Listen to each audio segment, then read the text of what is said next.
What's up, everybody? It's me, it's your boy Alexis Maurice, and my co-host, the original thought, Mr. Trey Hollywood himself. I'd say there's always a hater in the room. Oh, please. Hey, everybody. I'm back. You know what time it is. It's time for a new episode, so go ahead and pour yourself a glass of wine. Put on some lipstick, pull up a chair, because we are about to discuss the latest happenings in Hollywood. What are we drinking on? We're drinking on the rest of the Chateau Saint Michelle. I had to bring this back because Chardonnay. Yeah, because it's brandy. Chardonnay picks from the game. That's brandy. That's right. That's right. So I had to bring Chardonnay back. You know, just in the thought of my girl. And while we take our first sip, go ahead and like the video, share it on Facebook, retweet it on Twitter, post it on Instagram, put it on Google Plus, put it wherever, because the bitch is trying to come Make a profile photo of Jack. Whatever you gotta do, put it on there. No, you're just showing out, man. No, I'm saying I know people who use Take your things first for sip, Trey, commercial so we can go ahead and purposes. go. I have a friend of mine who does cable setup, and he uses it. Well, that's what he says. Speaking of cable, Lifetime has decided that they wanted to move forward with the a movie about the life of Whitney Houston. Okay?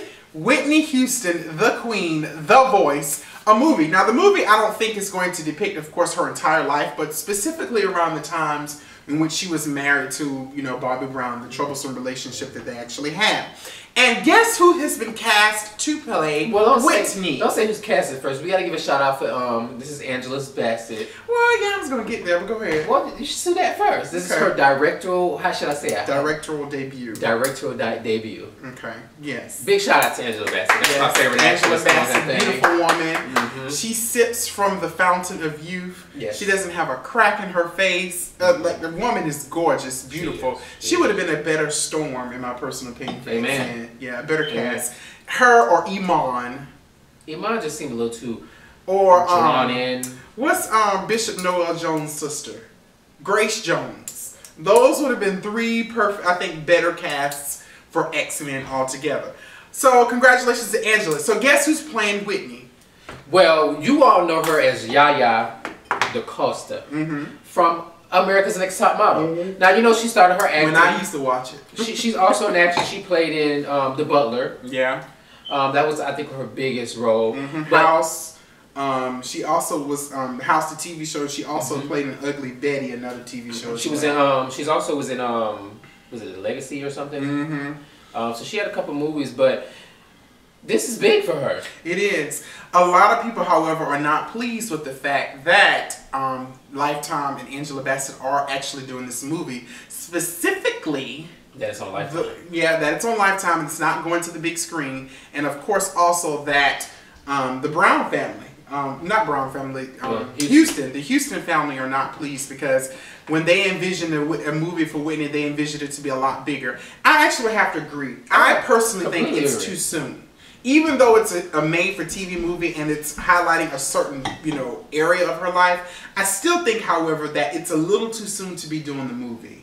So, I hope that the movie goes well. I know, Tyra Banks has taught her to smile and model and walk and all that good stuff like that. I mean, when you think about the big hair, a younger Whitney, that's her. I can see her playing a younger Whitney in a larger scheme when it's covering, different aspects of her life. But can Yaya even sing? Do you know? I heard that she actually can. But she doesn't have the voice. I haven't heard. No.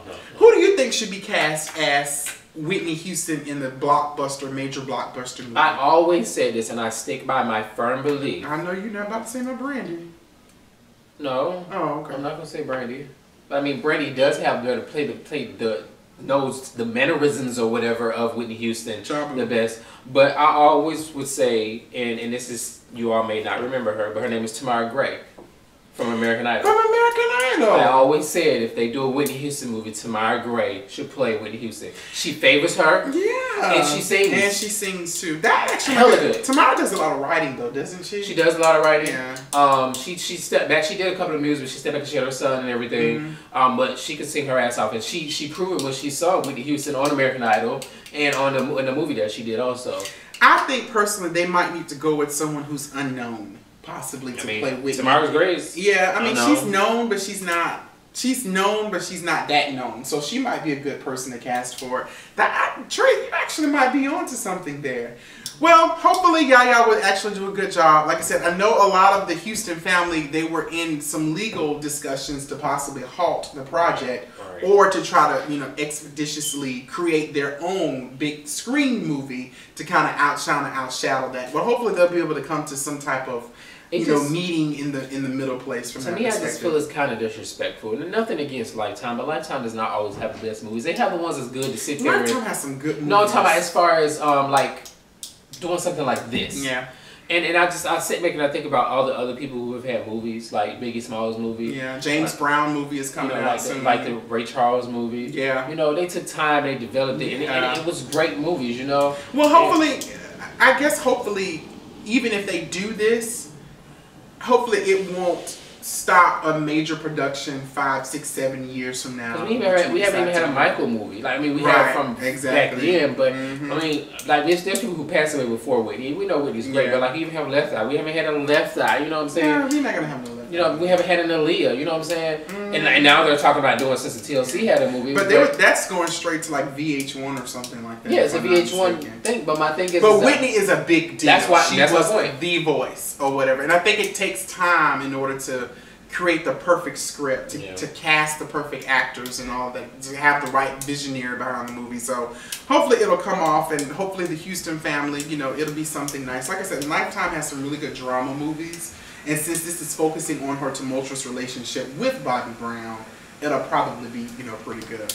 So Yaya, hopefully you do a good job. Whitney Houston is my absolute all-time favorite singer, so I'm going to be looking for you to bring it, honey. Bring it, and I'm not in it for shits and giggles at all, period, okay? So let's move on. Tracy, what were you about to say? I was going to say, she plays very good dramatic. Yeah. She's like, she did it in The Butler. She did it in The Butler. All right, so let's talk about Tracy Morgan. So glad to hear, of course, that his recovery is coming along. But what happened was a couple of weeks ago, Tracy Morgan was involved in an accident on his tour bus when he was actually going with some other comedians. An actual driver from Walmart, one of their long distance, as some people from my hometown, home state, call them van trucks. I call them 18-wheelers or whatever. But crashed into the you know, his Tracy Morgan's vehicle. Another comedian by the name of James McNair, who actually passed away, but there were some other people who was injured, including Tracy Morgan. Right. The drama surrounding this is being said that the person who actually hit, who was driving the Walmart truck, allegedly hadn't slept in 24 hours, right, which they're saying is the reason why he kind of cut them off and caused the actual accident. The actual person now is saying, you know, the alleged driver is saying that he feels that he's being, you know, used as a scapegoat. In the beginning, when the accident first happened, you know, the cops are very nice. You know, it was unfortunate that it happened. It was an accident. It wasn't nothing serious. But once they realized who it was and the cameras started showing up, the accident took on, you know, went to a whole nother level. He actually feels that if it didn't involve Tracy Morgan, that he would have just got a ticket or whatever, and that just would have been, and he probably still would have lost his job. But, you know, Walmart is definitely taking full responsibility for it. But the driver actually pled not guilty. Pled not guilty to this or whatever, because he was charged with vehicular manslaughter, homicide. Of course, you know, as a result of all of this. Now, the drama is Tay. I mean, not, oh, Lord have mercy. The drama is Trey. I called you Tay. Lord have mercy. Who is Tay? Nobody. The drama is, who that is? Trey. Nobody. I know ain't nobody else you recorded with. No, absolutely not. I was about to go. And you weren't going to do nothing if I did. Anywho, the drama is Tracy Morgan is estranged from his mother. Okay? They haven't seen each other in like 11 years. So when he got into the accident, naturally a mother, you know, her heart aches for her son, you know, because he didn't know if he was going to make it, flatline. So she came up there, and his girlfriend slash fiance slash wife, I don't know what she is, actually stopped her from being able to see her son. Wow. Yeah, that was kind of tough or whatever. And then the next day they allowed her to come back with her pastor because she wanted to pray with him. And she was allowed 5 minutes in the room with them. Now, how do you feel about that? You know, they were estranged, so they weren't talking. They haven't been on the best terms for the last couple of years. But mom pops up with her preacher and wants to pray over her son. I mean, you always gonna be mama's baby, right? Regardless of what has happened. But some people have really bad relationships. Yeah, because I have a couple friends who have really bad relationships with their mom. Yeah. But I mean, at the end of the day, it's mom. You know, we can go back and forth at it, and you know, you don't curse me out and curse you out. Not that I ever curse my mom out. I mean, I have called her ugly, but that's because she called Brandy ugly. Really, Trey? Yeah, she thinks Brandy's pretty now, but back then that time I called her ugly because she threw a shoe at me. But I just feel that when there's a situation like that, I think it's only respectful. Yeah, I think it's respectful, regardless of what's going on. At the end of the day, everyone wants to make peace with whomever, hopefully, that, you know, maybe exiting or transitioning, you know, to the other side. And regardless of what happened at the end, mom wants to take an opportunity, you know, to kind of, you know, reconcile with her son or whatever. So I thought it was kind of sweet that she did that. But, you know, there's levels to this shit. You know, there's levels and levels when it comes to complex relationships and things of that particular nature. At the end of the day, Tracy Morgan, you are in our prayers. Yes, most definitely. I mean, I heard about that. I was like, wow. Yeah.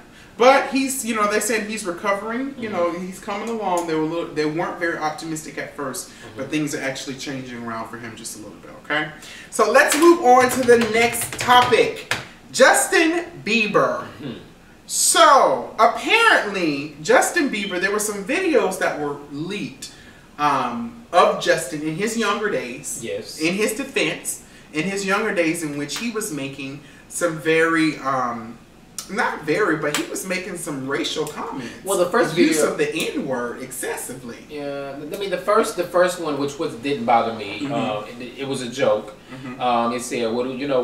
Why? Did you hear it? Yeah, the joke was why are black people afraid of like Texas Chainsaw? You know, why are they scared of Chainsaw? Because you know we went to that Honey House thing. We was cool, but when we saw that man with the chainsaw, we hit it. Yeah, exactly. But he was like, reason why it was funny to me. He said black people are scared of chainsaws because you know, like the sound that the chainsaw makes. Run, nigga, nigga. Yeah, run, nigga. So I thought it was funny.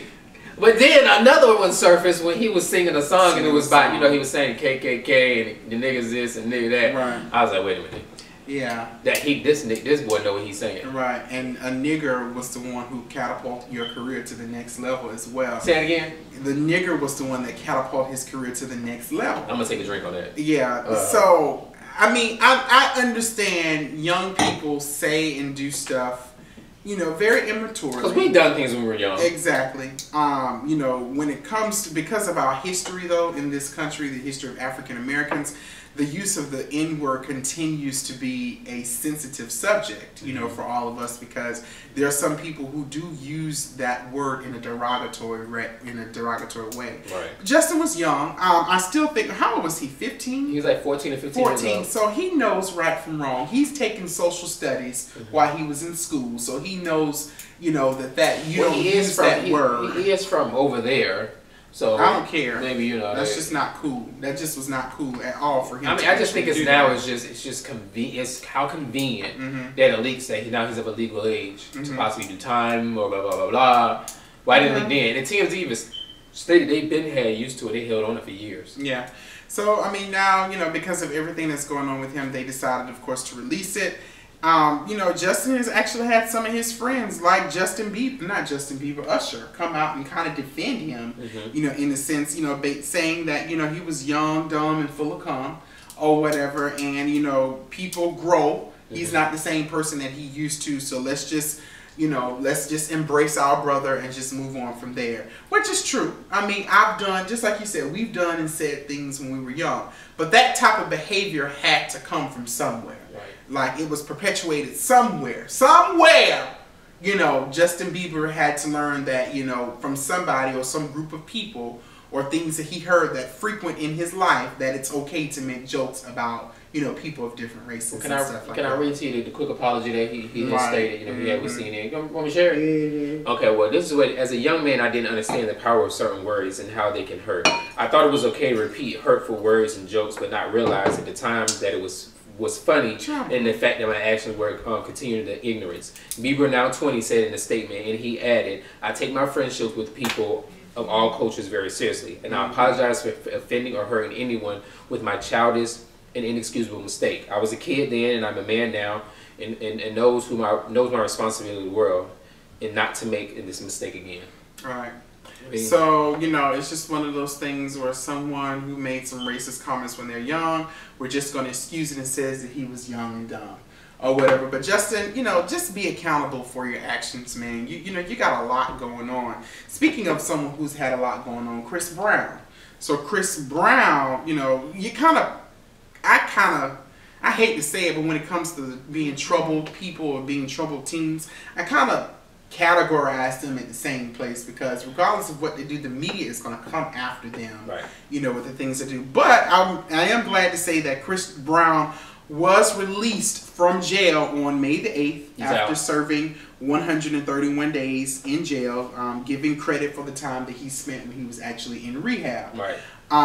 So, you know, he's not completely out of the, you know, in the clear yet, because Chris Brown actually is still facing trial for he's still facing trial. The DC assault that he, you know, he hit, or he had the bodyguards or whatever happened with the little gay boy up there in DC or whatever the case may be. You know, the people took it to a completely different level. But he's still facing that. But I am glad to see that he's out. Chris Brown put on some weight, you know, while he was in. Hopefully he had a lot of time to do a lot of reflecting. Bad now. He did say that he is not going back to jail again. That was definitely one of the things that he stated. Chris, you know, we're rooting for you. I really hope that you've done some growing, you know, since this whole situation, and that I'm excited to hear what kind of music you're going to come out with, because, you know, everyone seems to think that, because he had a album already done, right? His CD's complete. His CD's complete. But I think it was supposed to come out. All I'm asking, you know, we ain't going to make it long on that, but I'm just going to say, if you're going to re-record music and do it over, just please leave the song on there that you got with Brandy. That's all I'm asking. Because the snippet that you released of that song is freaking amazing. And I'm not just saying that because it's Brandy. It's sick. So just please. Is it a slow song? That's that shit she was playing up in my room last night. No, I didn't play that one. Oh, no, I did play it. But you weren't paying attention because you weren't paying attention. Right. If you were paying attention, you would see what I'm talking about, how it was good. Whatever. But no, the one I was playing, it wasn't a full snippet because it was just something I found on YouTube. But it's that song. Okay. But yeah. Well, Chris Brown, if you're going to re-record, do it. I mean, I feel that you're talented. I've read you, you know, for filth in previous videos, because you be acting out, man, and you're a young, black, talented man. You know, you sing, you dance, you act, some form of a triple threat in the entertainment industry, or whatever. So I definitely want to see him be a little bit more successful. He does pretty good with that. He's not bad. He was in the little movie. He was in This Christmas. He did the movie with was he in Think Like a Man? His cameos. Yeah, that was a cameo. What's the movie with T.I.? Boris? Yeah, not Boris. Idris Elba. Anywho, Chris Brown, we're glad to see that you're back home. Let's get to this music like you stated on your Twitter. It's about the music and the fans and thanking God. We're going to move on because we got to wrap this thing up and we're going to finish it off. Since we Trey got to go back to Atlanta, so we got to go ahead and wrap this up. Since we talk about music, we can go ahead and wrap this up with Mariah Carey. Mariah Carey recently had her new album come out. It's called Me, I Am Mariah Carey, blah, blah, blah, blah, blah, blah, blah, blah. It's the longest title that she's ever had in her damn career. But in her career, this is her lowest selling album. That's not funny. That's so sad. Or what? This is her 10th album. But I think it's her 10th album. No, that's J-Lo who got 10 albums. No, okay, Mariah. Well, probably if you include her Christmas albums. Okay. But this is Mariah Carey's lowest first week sales. Can you believe that? Lowest first week sales. Come on, Mimi. Her first week sales were at, I'm not gonna mention that. Her first week sales were 58,000. She debuted at number 3 in the top 200 and number 1 in the R&B. But what was crazy is that you would think that after her first week, she did a little thing on ABC or one of them CBSs or something. She had her intimate home thing, concert, blah, blah. Oh, really? Yeah. So you would think it was an hour long. So you would think that, okay, that'll help the album sales. Well, the second week, there was only 16,000 copies. So she's only at 70-something. She haven't even hit 100,000. No, platinum is 1 million. Oh, okay. What is 500,000 is a goal. Oh, no, you just got to find out. I'm giving her too much credit. No, she not. Well, hopefully it's got there. I mean, but you know what? When you think about it, in this world, people probably had the album before it even came out. But the thing about it, she's working this album for 2 years. Yeah, because it was originally supposed to come out in March. So you made people wait. It back because it was supposed to be so great. Have you heard it? I have it, and let me tell you. Okay, so iTunes, you can pre-order. I pre-ordered because it's Mariah. I love Mariah. I'm gonna be real with that. But then iTunes had this thing like a week or two before her album came out, you could listen to the whole album. So I listened to it. I hate it. You canceled your pre-order. I wanted to, but I didn't know how to. iTunes would not help me out. I tried so hard to cancel it. Yeah, purchases are final with iTunes. I thought pre-order. It used to be iTunes got you because you used to be able to cancel pre-orders. Because there's a couple of albums that I canceled the pre-order. Trey, oh well. But iTunes won't let you cancel that shit no more. Well, I mean, get it together. Her singles aren't. I mean, her first single was the one with "Beautiful" that came with Miguel. You know that came out. Yeah. Now her song with Wale is pretty cute. That's a cute little summer song. You know, top back, little, you know, doing a little drinking in your car when you ain't supposed to be drinking or whatever the case may be. On the way to the little all-white pool party, you know, that's gonna be happening on Saturday or Sunday or some shit like that. Is that what happened this weekend? Do I need to come back to you?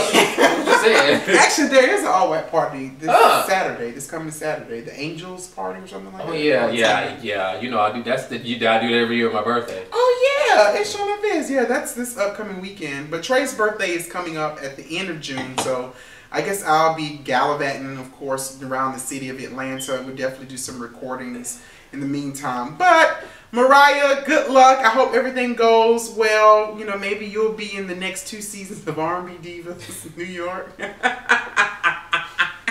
I'm sorry, Queenie Shade. I know, y'all, you would read me for filth, y'all, if you was to see this video. But Trey, it's been a pleasure. I'm gonna miss you. Oh, please. I'm gonna miss you. I mean, you're definitely gonna be back, but still, or whatever. You come down to Atlanta and move to Atlanta, like I've been trying to get you to do. Yeah, blah. We'll see what happens in the future. Whatever. But it has been a pleasure speaking with you guys. Now, let's get this straight while we got a few more minutes left. Okay. Okay. So, you know, you about to talk about it. Go ahead. I was just gonna talk about. You know, you've seen different people sit at this table with me when you're not here. Right. Who do you like the most? Be honest.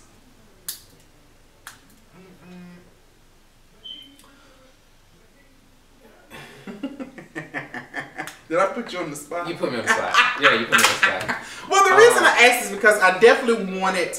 You know, we're wanting to take this, of course, to the next level. So I do want to provide some consistency in the event that I do record when you're not here. I would have to say, what's his name? He was at the thing last night. Tony.